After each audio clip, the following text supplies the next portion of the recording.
धीताय कृष्णाय गोविंदाय नमो नमः। ओम एषा हो देवं प्रतिशुन्नं सर्वा पूर्वावजातं सौगर्भवन्तं ईशवजातं सजनी समानं प्रत्यङ्गं मनाचिरतिष्ठं दुष्वान्।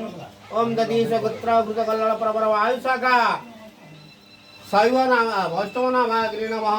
वैष्णवनासन पादासन पाद्य अर्घ्य गन्धपुष्पादि समर्पयामि। आचोनतस्य अग्नि संयोगेन औ विनियोगः।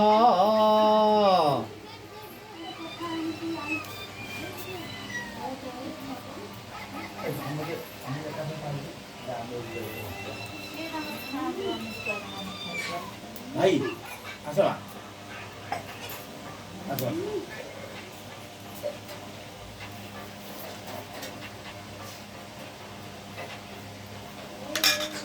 ए थालटा को कोले रखतिलु। अरे वाह